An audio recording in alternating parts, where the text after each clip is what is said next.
destruyó trabajo, destruyó redes sociales. ¿Qué pasó con las confederaciones, sindicatos y toda la forma de lucha que se desarrollaron entre el 60 y el 70 y que venían de los 50? Desaparecieron. Creo que al final lo único que quedaba por ahí era la Confederación de Trabajadores Estatales. Creo que fue la última gran huelga que recuerdo. Y ahí ha sobrevivido el SUTEP. Después todo el resto de formas organizativas se han ido perdiendo. Yo confío que ahora, con el crecimiento económico, el trabajo, las redes sociales tendrán que irse intensificando y los niveles también de crítica, de protesta, etcétera, irán creciendo en todos los sentidos y para todos, ¿no? No digo tan solo en términos de la izquierda a la derecha o del centro, sino de todos esos sectores. Muy bien. Otro dato de Lima, ¿no es cierto?, que nos va a permitir entender por qué tal vez Billinghurst y Leguía en su segundo gobierno, y luego Odría, y luego Belaúnde, y luego el segundo Belaúnde, y luego Toledo, todos regalan casas, ofrecen casas.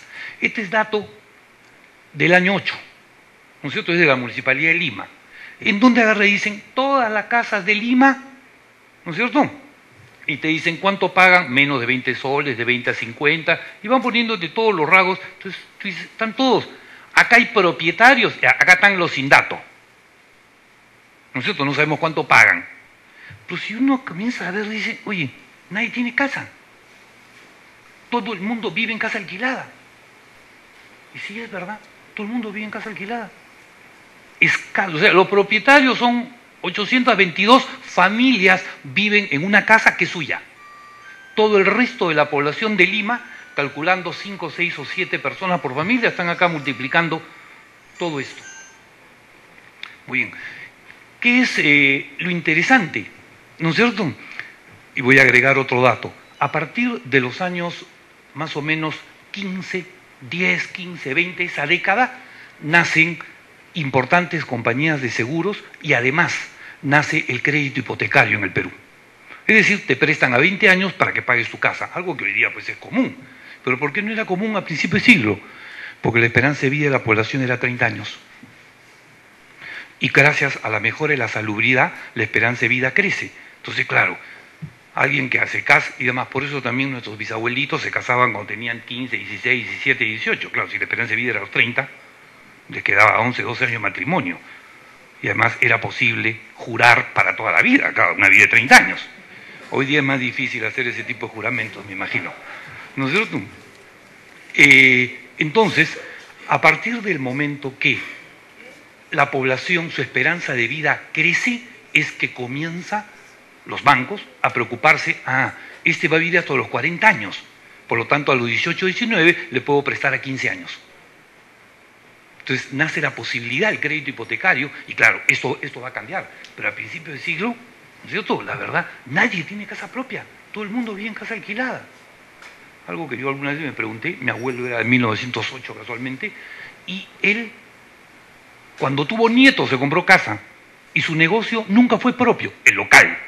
Yo siempre le decía, mi abuelo era boticario, y yo siempre le decía, no, ya de grande, dije, ¿por qué nunca se compró la botica? Si además la plata la tenía. No, él la metía al negocio, la metía y ahí pagaba su alquiler, que era barato, no todo el mundo pagaba alquiler, nadie compraba. Claro, luego cuando ya me puse a estudiar esta época y comencé a ver esto, dije, ya lo entiendo. O sea, eso, comprarse casa, pues la casa superaba, ¿qué? 200, 300 veces el ingreso, era demasiado. Claro, solamente podía ser posible con un crédito pues a 20 años, a 15 años, solamente así. ¿No? Bien. Tercer lugar, otra tendencia importante que lo vamos a ver reflejado bastante bien en todos estos años, que es el cambio de la protesta social y los ciclos de protesta social. Creo que esta es una hipótesis que yo estoy trabajando, ¿no es cierto?, ya hace algún tiempo, que es a partir del final de la Guerra del Pacífico hasta 1930, digamos de 1885, para manejarnos por quinquenios, hasta 1930, estos 45 años de historia republicana, ¿qué vamos a tener?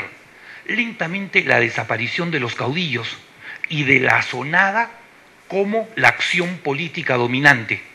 Y lentamente irá surgiendo el líder, el sindicato y la huelga como el mecanismo de acción política, de exigencia al poder de condiciones justas de vida, de mejor salario, de mejores condiciones laborales, etcétera, ¿no? Acá, perdón. Acá tienen ustedes 1800, termina la guerra del Pacífico, además siempre nos ha pasado eso. Cada vez que tenemos una crisis, tenemos dos tipos de guerra. Una guerra interna y una externa. Siempre. ¿No? Durante la independencia y los años siguientes de crisis, bueno, la guerra de independencia fue una guerra internacional y luego se convirtió en una guerra interna entre caudillos. Terminó la guerra del Pacífico, que es una guerra externa, estábamos en plena crisis del guano, y vino la guerra civil de Iglesias Cáceres, y luego la guerra civil entre Cáceres y Piérola. ¿No es cierto? La crisis del 30, ¿qué nos deparó? Un pequeño conflicto con Colombia, la sublevación de Trujillo del 32, la guerra interna. ¿No es cierto? Luego, la crisis de los 80 nos deparó una guerra interna, Sendero y el MRTA, y un par de conflictos con el Ecuador, ¿no es cierto? Es decir, cada vez que hemos tenido una grave crisis, hay guerra hacia afuera y hacia adentro, ¿no? Muy bien. Del caudillo y la montonera al líder sindical y la huelga. Tenemos, a fines del siglo XIX, termina este periodo de grandes caudillos y montoneras enfrentándose, ¿no? Y además tenemos cosas curiosas. 94-95 es la guerra civil Cáceres-Nicolás de Piérola. Los dos son andinos, nació en Ayacucho, nació en Arequipa. Uno es militar, el otro es civil. El civil contrató un coronel prusiano para que dirija las tropas.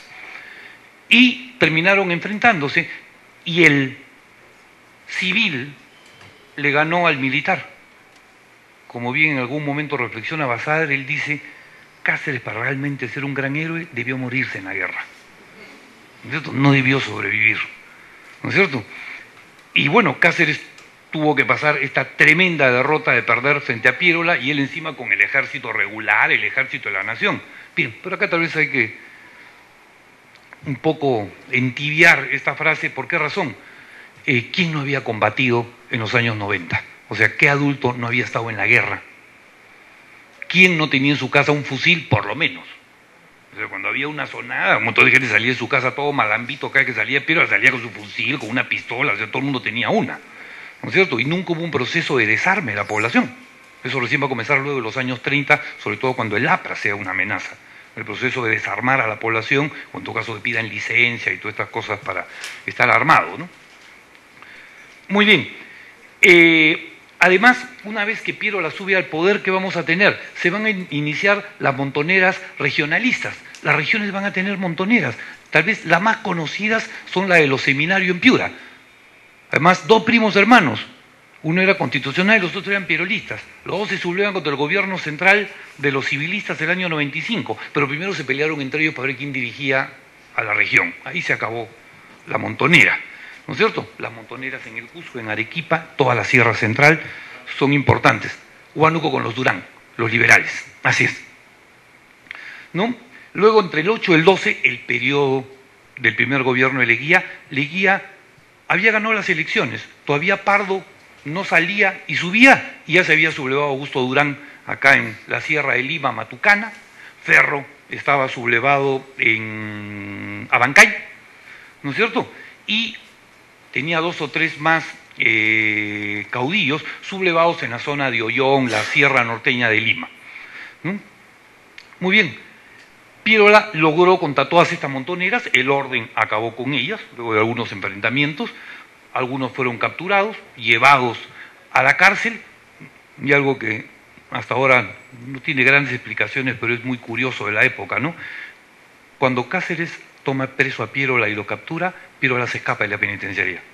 Y cuando en esta época Augusto Durán es capturado y llevado a la penitenciaría, Durán se escapó. ¿No es cierto? Además, una cosa curiosa, cuando estaban presos un conjunto de pierolistas, fue el presidente de la República a visitar la penitenciaría y encontró en la mesa de partes un escrito que decía "Viva Piérola". Entonces, esa cuestión de que dentro del Estado había muchos pierolistas y que tal vez era un Estado que para el gobernante a veces era un Estado poco confiable, ¿no? Muy bien. Acá tenemos un punto de quiebre que es el año 12, que es la subida de don Guillermo Billinghurst, ¿no? Ariqueño, que son las jornadas cívicas de mayo del 12, se llama elecciones, Leguía está terminando su gobierno y tenemos una rebelión de la ciudad que no permite las elecciones, el hecho va al Congreso y el Congreso termina votando que suba Billinghurst, que ni siquiera estaba escrito para candidato. El único inscrito era Antero Aspíllaga, presidente del Partido Civil y evidentemente candidato oficial, ¿no? Los Aspíllaga de Cayaltí, en el norte. Muy bien, pero acá ¿qué tenemos? Es una gran huelga de una ciudad y que está unido a zonadas. Por ejemplo, durante 1912 se asaltaron muchas casas. Una de las casas que se asaltó es donde estamos, que era la casa de Antero Aspíllaga, esta casa en Beitia, ¿no es cierto? Esta es la calle del Gato, donde se quemaron todas las cosas que se robaron de acá adentro, mesas, sillas, se quemaron acá frente a la iglesia de San Pedro, en el mayo del año 12, ¿no? Muy bien, entonces tenemos guerras civiles, montoneras, caudillos, y acá ¿qué tenemos? Una jornada cívica. El nombre es importantísimo. ¿Qué reclama? Espacio público y ciudadanía y derechos colectivos. Estas reclaman viva Piérola, viva mi candidato, viva la patria, pero no había, digamos, con gran contenido ciudadano, Revolución Francesa, ¿no? Derechos del ciudadano, eso no había mucho, eso va a aparecer acá. Y evidentemente, rápidamente la sociedad va a avanzar. Y 19-20, ¿qué tenemos? Huelga por las 8 horas de jornada laboral. Acá ya estamos en la revolución de 1948 y nos comenzamos a acercar, ¿no es cierto?, a el primer gobierno comunista del mundo, que es París, 70-71, ¿no es cierto?